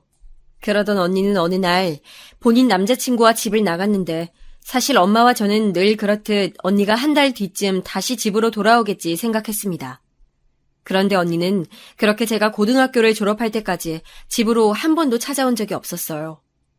언니가 3달 넘게 집에 들어오지 않으니 제가 한동안은 집 문 앞에 앉아 언니를 기다렸는데 그러다 심하게 감기에 걸려 고생했던 적도 있습니다. 엄마도 언니를 찾는다고 단골 손님들에게 언니의 행방을 묻기도 하고 저와 같이 날 잡고 가게를 쉬고 돌아다니기도 했는데 언니는 정말 흔적도 없이 사라졌어요. 아무리 사고치고 돈 달라고 하는 자식이라도 자식은 자식인지 엄마는 매일 밤 퇴근하고 언니의 흔적을 찾곤 했지만 언니는 그렇게 제가 성인이 될 때까지 2년 넘게 잠적했습니다. 우리 집 형편상 대학에 진학하는 것은 너무 큰 사치였고, 게다가 저는 공부를 잘하는 편도 아니었기 때문에 굳이 대학을 가진 않았어요. 대신 졸업식도 하기 전에 저는 옆 동네에 있는 아주 큰 마트에서 일을 시작하게 되었습니다. 일은 돌아가면서 했는데 시식 코너에서 사람들에게 권유하기도 하고 어떤 날은 진열도 하고 마트에 있던 카트 관리도 하고 매번 바뀌었어요. 아무래도 계속 움직이는 일이라 힘들기도 했지만 돈을 만질 수 있으니까 굉장히 뿌듯하고 이걸로 우리 집의 생활비를 벌 수 있으니 너무 다행이라고 생각했습니다.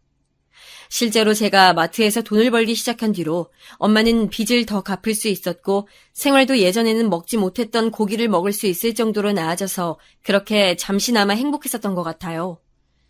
왜 잠시냐면 바로 제가 돈 벌기 시작한 것을 도대체 어떻게 알았던 건지 언니가 집으로 3년 만에 찾아왔기 때문입니다. 퇴근하고 집에 가서 밥 먹을 생각에 기운을 내며 가파른 계단을 올라갔는데 이상하게 그날따라 집안에 불이 켜져 있었어요. 엄마와 저는 평소에 전기세를 아끼려고 무조건 불을 끄는 것이 정말 습관이 되어 있어서 이상하다 생각하며 혹시 저는 오히려 도둑이 들었나 생각하며 조심스럽게 문을 열었더니 집안에는 언니가 있었습니다.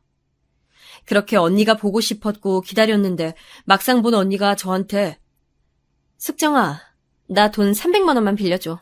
언니가 꼭 갚을게. 이런 말을 하니까 저는 급속도로 피가 식었어요.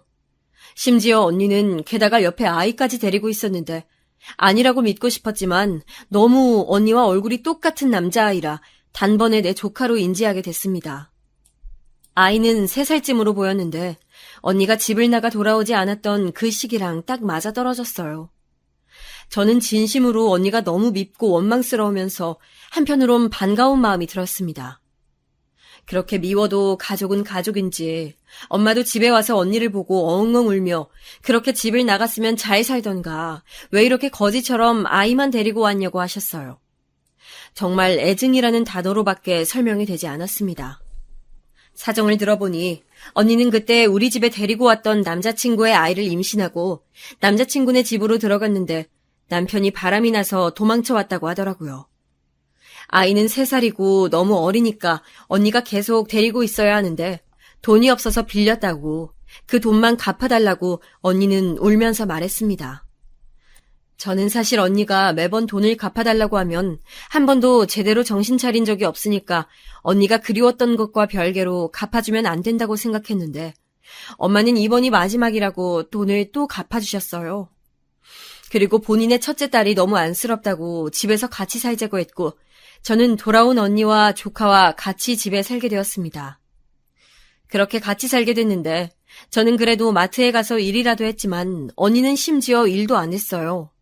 물론 아이가 있으니 어쩔 수 없다고 해도 사실 아이는 어린애집에 보내고 잠깐 식당에 가서 일할 수도 있는데 언니는 일해본 적이 없어서 무섭다고 일을 하지 않더라고요. 본인이 의지도 없고 능력도 없으면서 자꾸 조카 핑계를 대는 게 저는 어이가 없었습니다. 그러면서 저한테 자꾸 조카가 먹을 간식이 없다고 돈을 달라고 했고 저는 처음에는 당연히 좋은 마음으로 돈을 줬는데 자꾸 그 액수가 커지고 빈도가 잦으니까 어느 순간 화가 나더라고요.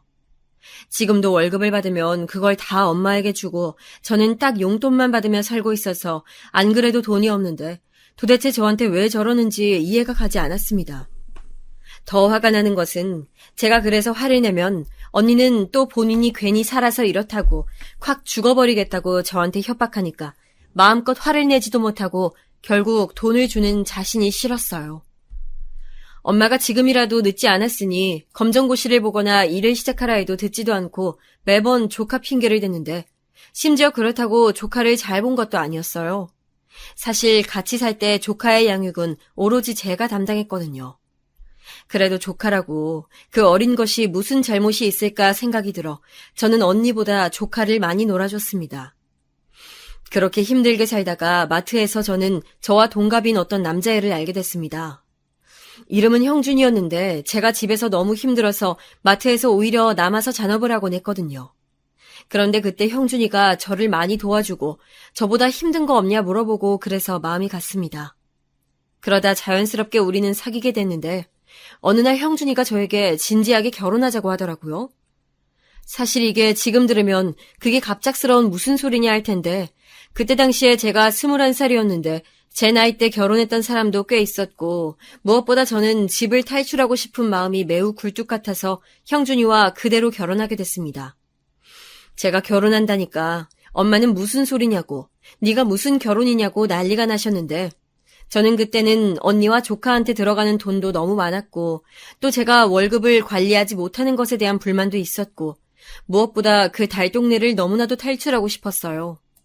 매일 그 가파른 계단을 오르락 내리락 하면서 넘어지기도 참 많이 넘어졌고 동네 자체가 우중충해서 빨리 도망가고 싶었는데 마침 그래도 나름 평범하게 사는 형준이가 결혼하자니까 순간 혹하는 마음이 들었습니다. 그렇게 저는 아주 어린 나이에 엄마의 반대를 무릅쓰고 결혼해서 시댁으로 들어가 살게 되었는데 도망친 곳에 천국은 없다고 하죠. 더 심한 지옥이 저를 기다리고 있었습니다. 언니가 아무리 일도 안 하고 종일 집에서 과자 먹으며 놀아도 조카가 떼를 쓰며 할머니도 본인 엄마도 아닌 이모인 저한테만 달라붙어도 시집살이보다는 훨씬 나은 환경이라는 것을 저는 나오고 알게 됐어요. 남편은 삼형제 중 첫째였는데 심지어 나이 터울도 다 꽤 있어서 둘째는 중학생, 막내는 초등학생이었어요.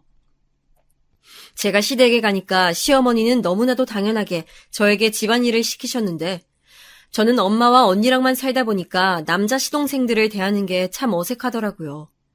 제 성격이 활발하거나 그런 것도 아니고 안 그래도 낯가리는데 사춘기였던 시동생들을 대하는 것도 벅차고 시아버지는 호랑이 같아서 성질도 장난 아니었습니다.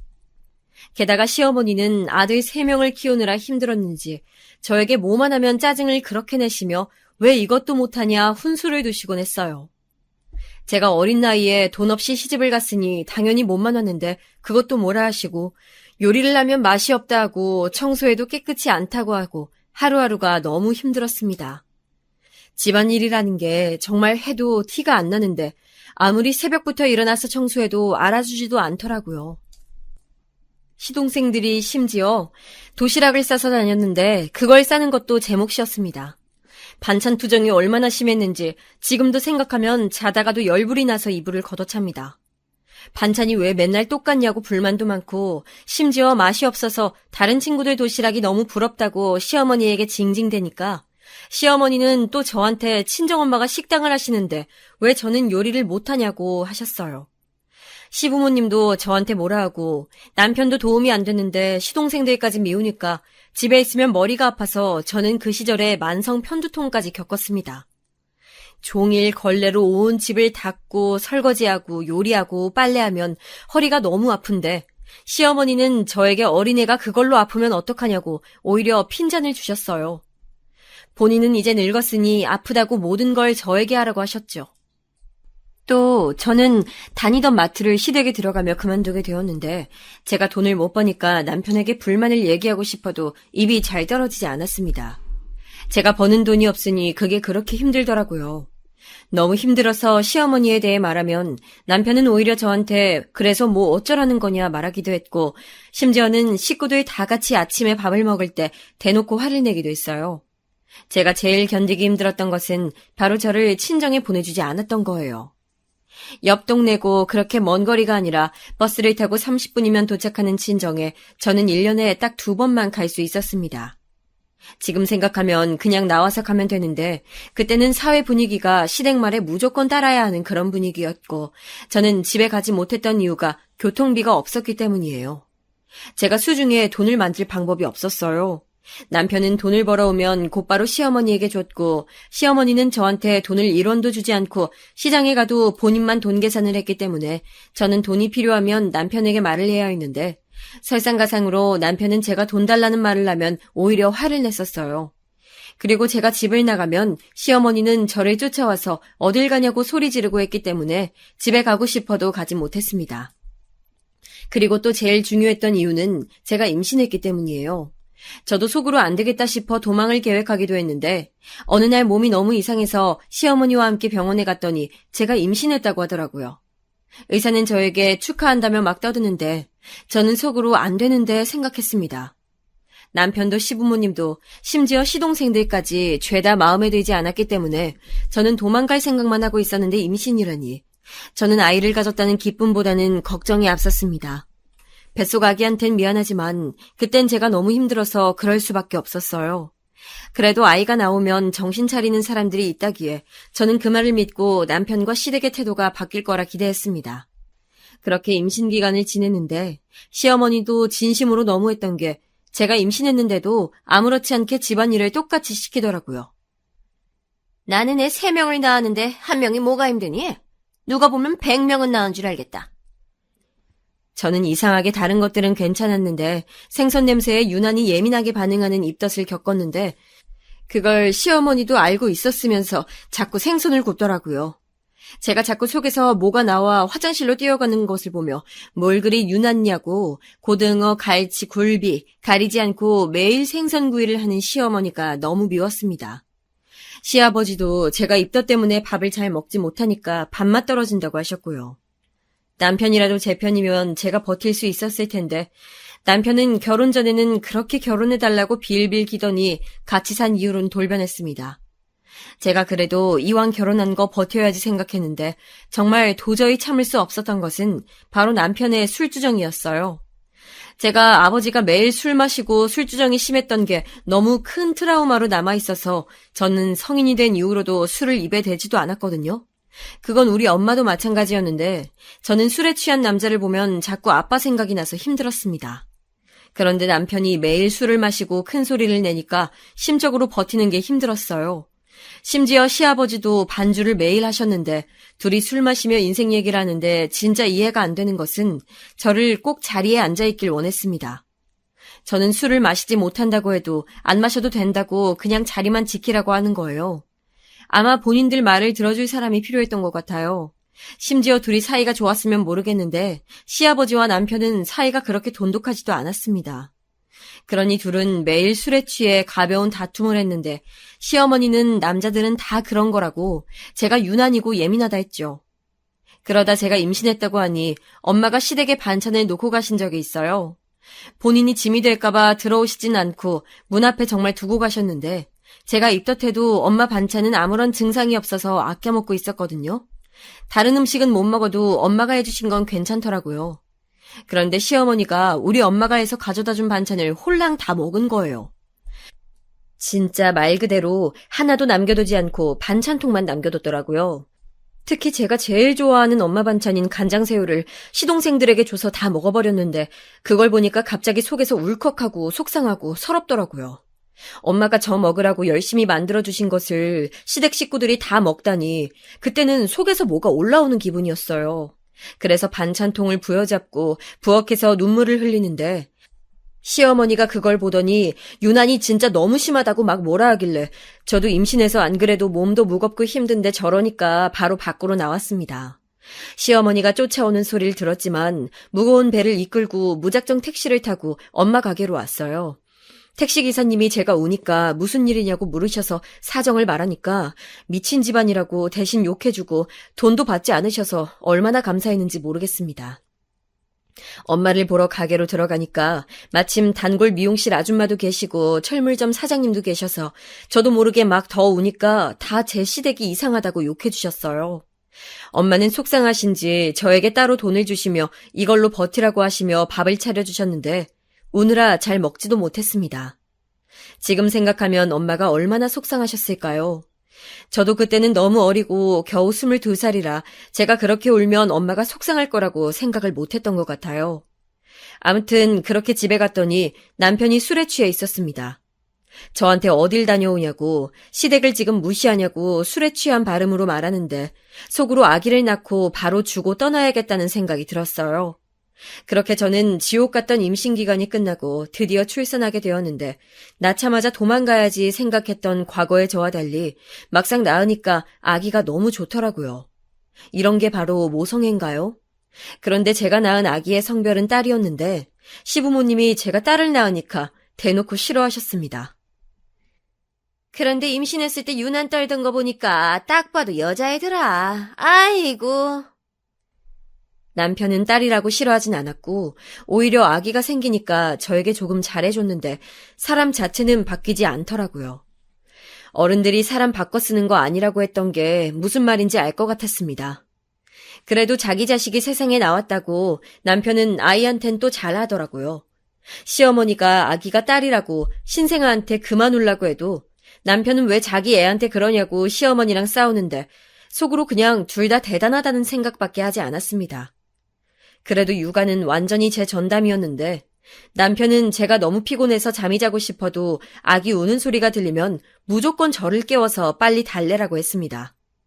저는 안 그래도 시댁 식구들의 집안일을 하느라 허리가 너무 아픈데 혼자 독박으로 아기를 돌보니까 진짜 정신병이 올 것 같았어요. 산후조리는 하지도 않고 출산하고 약해진 몸으로 가족들 식사를 챙기니 너무 몸이 힘들어서 저도 모르게 새벽에 예전처럼 빨리 깨어나지 못하면 시어머니는 방에 들어와서 저를 깨우셨습니다. 와중에 남편은 마트를 그만두었는데 몸이 너무 힘들어서 그만뒀다고 하더라고요. 세상에 쉬운 일이 어딨어. 그래도 좀 버티지. 우리 몇 년 뒤에 분가하기로 했었잖아. 집에서 편하게 쉬면서 무슨 큰 소리야. 그럼 네가 나가서 돈 벌어. 그래? 그럼 네가 집에서 빨래하고 청소하고 요리해. 내가 나갈게. 오히려 그러면 나야 좋아. 저는 처음으로 그때 남편과 부부싸움을 하게 되었는데 방에서 작게 시작한 싸움은 결국 큰 소리로 번지게 됐습니다. 그전까진 저도 큰 소리 나는 것을 싫어해서 꾹 참았지만 저도 참을 만큼 참았다고 생각해서 크게 말하니까 남편은 갑자기 소리를 지르며 우리 아버지가 행동했던 것처럼 막 베개도 던지고 난리가 났어요. 아이는 깜짝 놀라 죽어라 울고 시어머니와 시아버지도 우리 방으로 들어와서 뭐라 하시고 정말 정신이 없는데 시어머니가 저에게 이러더라고요. 아니 어디서 남편한테 큰 소리야. 여기 시댁이야. 너 대체 왜 그러니? 남편이 무작정 직장을 그만둔 것이 우리 싸움의 원인이었는데 시어머니가 저한테 그러니까 저는 속이 갑갑하다는 게 무슨 뜻인지 알겠더라고요. 그렇다고 아이를 데리고 도망가자니 저는 당장 돈도 없고 그렇다고 제가 믿고 지낼 만한 곳도 없었고 친정에는 차마 가지 못하겠더라고요. 안 그래도 저번에 택시 타고 갔던 것 때문에 엄마는 늘 제 걱정을 하셔서 아이를 데리고 친정에 갈 수도 없었습니다. 심지어 제가 가게 되면 언니가 있었기 때문에 집안에 아이만 2명이었으니 엄마가 얼마나 부담이셨겠어요. 그래서 그냥 그 뒤로 정말 저금통 있잖아요. 거기서 조금씩 돈을 빼내 모으고 식구들이 깜빡하고 주머니에 넣어두었던 잔돈들도 모으고 저도 살 길을 찾았습니다. 남편은 술에 취하면 자기가 뭐라 하는지도 모르고 뻗어자곤 했는데 그때 바지와 셔츠를 뒤져 제 비상금을 마련했어요. 왜 이제껏 이런 생각을 하지 못했지 생각이 들었습니다. 그렇게 저는 오로지 혼자 딸 아이를 6살이 될 때까지 시댁에서 구박받으며 키웠습니다. 남편은 저한텐 최악의 남편이었지만 그래도 딸은 자기 자식이라고 나름 챙기곤 했었는데 그게 딸이라고 우리 딸을 구박하던 시어머니를 막아주니까 그건 참 고마웠어요. 물론 그렇다고 그걸 다 막을 수는 없으니 시어머니는 저와 딸의 입엔 과일도 들어가는 것이 아까운지 자기 아들들에게만 주더라고요.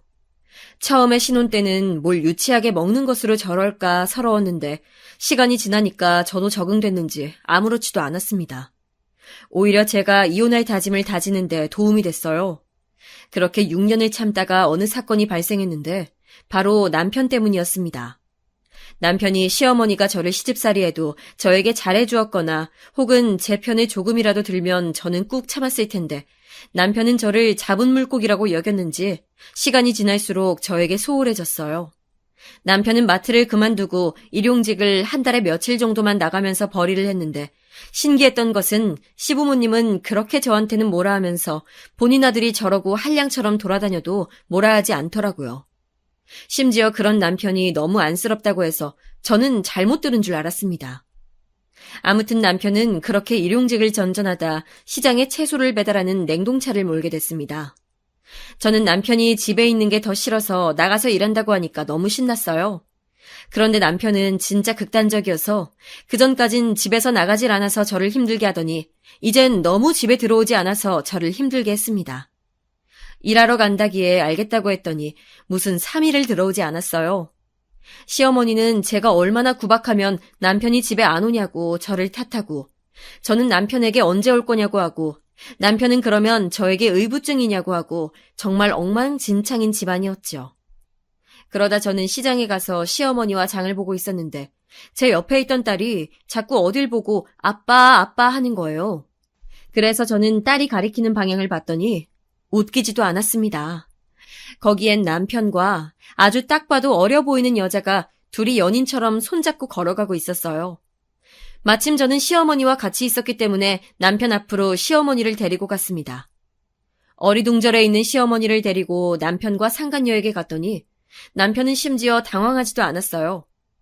심지어 시어머니는 상간녀를 보고도 저한테 내조를 얼마나 못하면 남편이 밖에 나가서 다른 여자를 만나냐 말했습니다. 그 여자애는 저를 보고 비웃기까지 하더라고요. 저는 솟구치는 모멸감과 분노에 온몸이 부들부들 떨렸어요.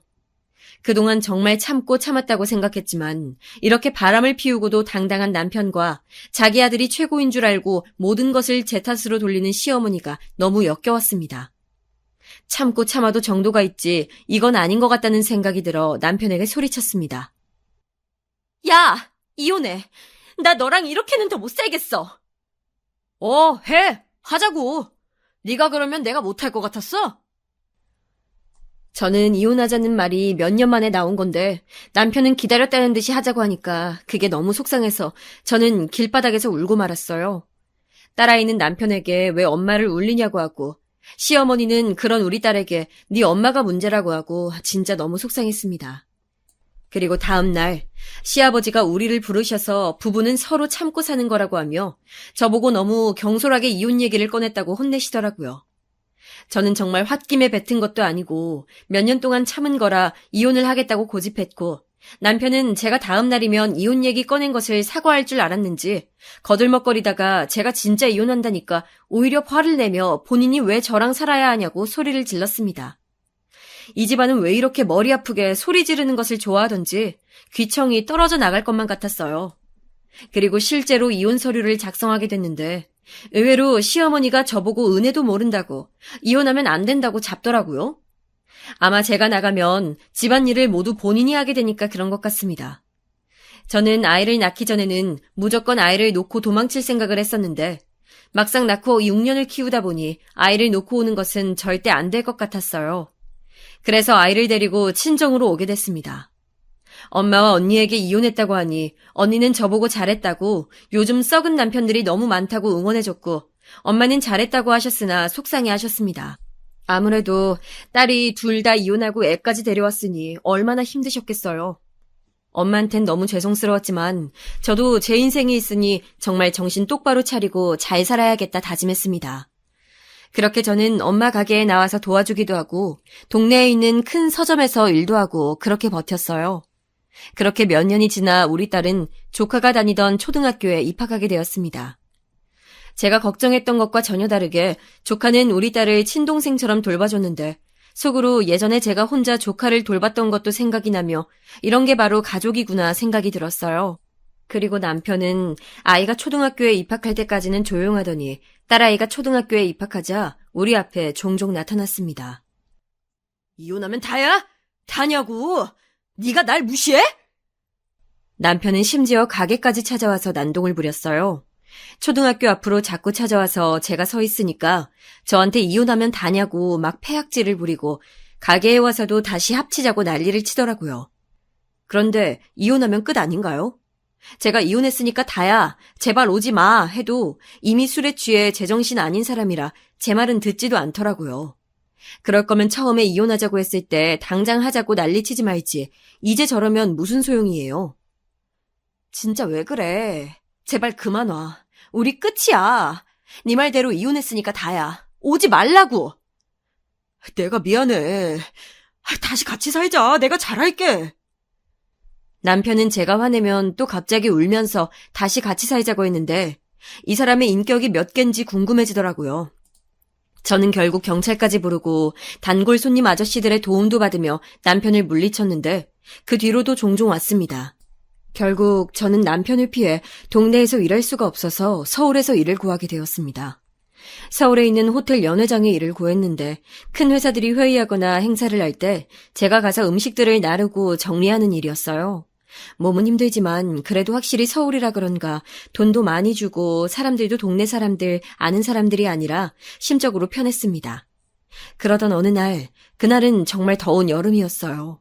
너무 더워서 에어컨을 틀고 사람들이 얼음물을 많이 찾던 날이었는데 제가 무거운 얼음컵을 쟁반에 가득 담아 계속 여기저기 다녔는데 끝나고 집에 가려고 하니 누가 저를 부르더라고요. 안녕하세요. 네, 안녕하세요. 누구세요? 남자는 저에게 대뜸 명함을 하나 건네길래 제가 받아서 보니까 오늘 호텔에서 행사했던 회사의 전무였습니다. 너무 놀라서 내가 무슨 잘못을 한 건가 싶어서 동공을 좌우로 흔들고 있으니까 저에게 남자는 실례가 되지 않는다면 저를 집으로 데려다줘도 되냐고 하더라고요. 서울에서 우리 친정까지는 버스를 3번 갈아타야 하는 아주 먼 거리라 저는 흔쾌히 알겠다고 하고 탔더니 남자는 본인이 직접 운전을 하며 저에게 이런저런 말을 건넸습니다. 이름, 나이 등을 묻더니 저를 내려주며 호텔에 또 언제 출근하냐고 하더라고요. 저는 다음날 바로 출근한다고 대답하니까 남자는 알겠다고 하고 돌아갔습니다. 그렇게 다음날이 되고 저도 출근하려고 집을 나왔는데 누가 우리 집 앞에 차를 대놓은 거예요. 보통 차가 있는 장소가 아니라 의아하지만 그래도 출근을 해야 하니 걸었는데 갑자기 창문이 내려오더니 남자가 저에게 타라고 했습니다. 아니, 여긴 어쩐 일이세요? 숙정 씨 데려다 주려고 기다리고 있었어요. 타세요. 저는 어제는 데려다 주었던 게 고마웠지만 이렇게 저를 데리러 오니까 사실 부담스러웠습니다.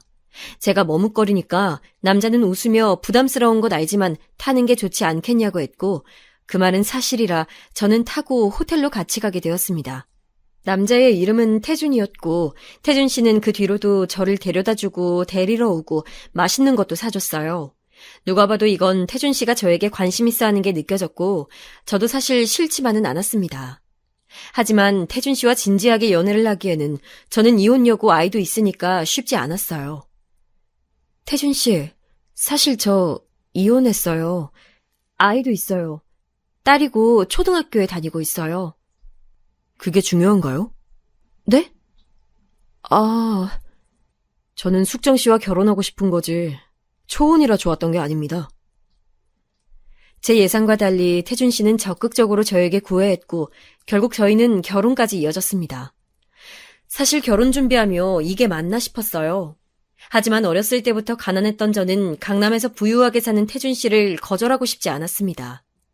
그래도 현실적으로 저는 딸도 있고 또 태준 씨의 부모님 의견도 중요하니까 진지하게 얘기해봤더니 태준 씨는 사실 자수성가로 회사를 차리고 집안을 일으킨 사람이라 부모님이 태준 씨의 의견에는 크게 반박하지 못하던 상태였어요. 또 우리 딸에게도 백화점에서 비싼 옷과 장난감을 사주니 딸아이는 단번에 태준 씨가 아빠였으면 좋겠다고 하더라고요. 저는 딸을 보면서 제가 어렸을 때부터 아빠에 대한 기억이 안 좋았는데 우리 딸만큼은 저렇게 듬직하고 재정적으로 여유 있고 성실하고 다정한 아빠를 가질 수 있으면 얼마나 좋을까 생각하게 됐어요. 당연히 언니와 엄마는 너무 좋아하셨고 시부모님도 오히려 저에게 고생 많다고 저를 반겨주셨습니다. 사실 시부모님이 아무리 남편이 자수성가했어도 부모로서 이혼하고 애까지 있는 사람을 며느리로 맞이하는 것은 힘들지 않나 생각했는데 저에게 이미 지나간 과거는 잊으라고 진심으로 저를 위로해 주셨어요. 그렇게 저는 남편과 결혼하고 강남에서 살게 됐습니다. 남편은 저에게 엄마가 식당에서 일하는 것을 알고 너무 오래 일하시기도 했고 또 이제 나이도 있으시니까 그만두고 우리가 사는 곳 근처로 이사하는 것이 어떠냐고 제안했어요. 저도 엄마가 이제 그만해도 된다고 생각했고 같이 달동네를 떠나 강남에 자리 잡는 것이 좋다고 생각해서 엄마에게 제안했는데 엄마는 완고하게 거절하셨습니다. 단골도 많고 이미 너무 오래 일해서 일하는 게 본인이 편하고 좋다고 하셨어요. 남편과 결혼하고 남편은 저에게 카드도 따로 주고 현금도 많이 주면서 하고 싶은 것들 다 하고 살라며 일을 그만두라고 했습니다. 그래서 저는 시간이 많아서 엄마 가게에 가서 일을 돕곤 했어요. 언니는 그때 미용을 배워 미용실에서 일했는데 제 남편의 도움을 받아 서울에 미용실을 내고 살게 됐습니다. 그렇게 저는 시간이 나면 엄마 가게도 가고 언니 미용실도 가고 딸아이를 데리고 남편 회사도 가고 그렇게 행복하게 잘 지내고 있었어요. 전 남편은 한동안 찾아오지 않길래 드디어 이제 정신 차리고 살고 있나 보다 생각했습니다. 그런데 어느 날 제가 엄마 가게에 가서 일을 돕고 있었는데 전 남편이 들어오더라고요. 요즘 뜸하더니 나타난 전 남편이 저는 전혀 반갑지 않았습니다. 저는 그냥 무시하고 손님들 주문을 받고 있었는데 전 남편은 저에게 와서 시비를 걸더라고요. 야, 나 성공했어. 부럽지? 저는 전 남편이 저에게 시비를 걸어도 무시하고 주방에 계신 엄마와 소통하며 일을 계속 돕고 있었는데 전 남편이 갑자기 지갑에서 5만 원을 꺼내더니 저에게 던졌어요. 사람을 왜 무시해? 그러니까 네가 이러고 살지. 네 인생도 참 불쌍하다. 저는 내가 저런 사람과 결혼해서 아이까지 낳았었다는 게 내 인생의 오점이라고 생각했습니다. 저는 그때까지 무시하고 있었는데 다른 사람도 아니고 전 남편이 저한테 제 인생이 불쌍하다고 하니까 순간 욱하는 마음이 올라와서 따지려고 했어요. 그런데 바로 그 순간 지금 현 남편이 우리 가게에 들어왔습니다. 제가 아침에 엄마 가게에 간다고 했었던 것을 기억하고 저를 데리러 왔나 보더라고요. 특이했던 것은 저보다 전 남편이 반응이 훨씬 빨랐다는 거예요. 남편을 보자 전 남편은 저한테 시비 걸던 것도 금세 잊었는지 갑자기 사색이 되더니 현 남편에게 가서 조아렸습니다. 제가 놀랐던 이유는 다음에 나온 말 때문이었어요. 김 기사, 우리 장모님 식당엔 자네가 웬일이야? 예? 아니 사장님! 순간 현 남편의 말을 듣고 저는 정말 기절이라도 하는 줄 알았는데 저보다 전 남편이 더 얼굴에 핏기가 하나도 없었어요. 전 남편은 귀신이라도 본 것처럼 막 안절부절 못하며 저를 쳐다보지도 못했습니다. 장모님, 저 왔습니다. 여보, 집에 가자. 아무것도 모르고 저에게 다가온 현 남편에게 전 말했습니다. 여보, 제가 내 전 남편이야. 뭐? 저는 현 남편에게 전 남편과 시댁 식구들에게 당했던 것을 자주 말했었기 때문에 현 남편은 저에게 종종 도대체 그 못된 자식 어디 사냐고 물어봤었거든요. 물론 저는 과거는 잊으려고 최대한 말하지 않았는데 그때는 경우가 달랐습니다. 저한테 인생이 불쌍하다고 했던 전 남편에게 최고의 복수를 하기 위해 저는 현재 남편에게 다 말했고 전 남편은 급기야 저에게 무릎을 꿇고 빌기 시작했어요. 가게에 있던 단골 철물점 사장님은 보기 좋다고 웃으면서 지켜봤습니다. 단골들은 제가 얼마나 혹독하게 시집살이를 당했는지 잘 아니까 지금 남편에게 저도 말하지 않았던 얘기까지 줄줄이 해줬어요. 전 남편은 자기가 어려서 그랬다, 멍청해서 그랬다, 뭔 말도 안 되는 이유를 대며 빌었지만 현 남편은 들어주지 않았습니다. 그렇게 전 남편은 기사 자리에서 잘렸고 저는 통쾌해서 며칠간 잠도 제대로 자지 못했어요. 제가 이걸 언니한테 얘기하니까 언니는 깔깔 웃으며 너무 통쾌하다고 하더라고요. 그 뒤로는 보란듯이 남편과 더 잘 살고 있답니다. 시댁 식구들이 어찌나 저에게 잘해주시던지 특히 시아버지는 제가 아빠가 없으니까 본인이 제 아빠라고 하시며 너무 예뻐해주세요. 시어머니도 맛있는 것을 구하시면 무조건 저를 먼저 챙기시는데 전 시댁과 비교를 안 할 수가 없었습니다. 그리고 한 가지 더 좋은 소식은 제가 현재 남편과 아이를 낳았는데 이번엔 아들이었어요. 현 남편은 심지어 낳기 전에 우리 딸에게 먼저 의사를 물어봐야 한다며 세심하게 딸까지 챙겨줬습니다. 우리 딸은 지금 아빠가 너무 좋다고 전 아빠는 생각도 하기 싫다고 하며 동생을 빨리 만들어 오라고 할 정도였어요. 덕분에 우리는 축복 속에 아이를 가졌고 아들을 낳았는데 첫째 때 제가 입덧도 너무 심하게 하고 낳고 나서 제대로 산후조리도 못하고 힘들어했잖아요. 그래서 몸도 많이 상했었는데 이번에는 낳기 전에 시어머니가 저에게 무엇보다 임산부가 제일 중요하다고 아이보다 저를 더 챙기시며 태교 요가도 보내주시고 무슨 저는 태어나서 처음 들어본 음식을 저 먹으라고 가져오셨어요.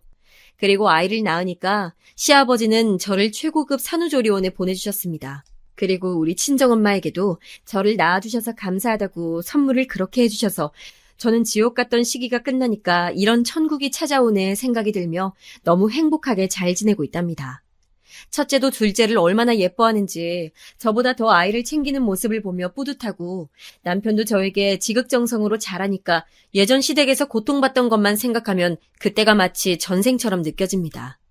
엄마는 제가 아이를 낳고 식당을 그만두셨는데 남편의 제안으로 우리 옆으로 이사와서 저와 가깝게 지내고 있어요.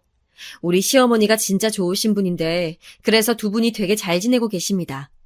저번 달에는 둘이 제주도로 여행까지 다녀오실 정도로 제가 질투할 만큼 잘 지내고 가족끼리 다 모여서 지내는 시간이 얼마나 소중하게 느껴지는지 모르겠어요. 전 남편은 사실 그 뒤로 어떻게 지내는지도 모르겠고 궁금하지도 않습니다. 죽었는지 살았는지 엄마까지 가게를 접으셨으니 우리 가족 앞에 나타날 일이 없어요. 제가 가장 젊고 예뻤을 때 그런 고통을 당하고 살았지만 저는 지금 너무 행복하게 살고 있답니다. 여기까지가 제 사연이에요.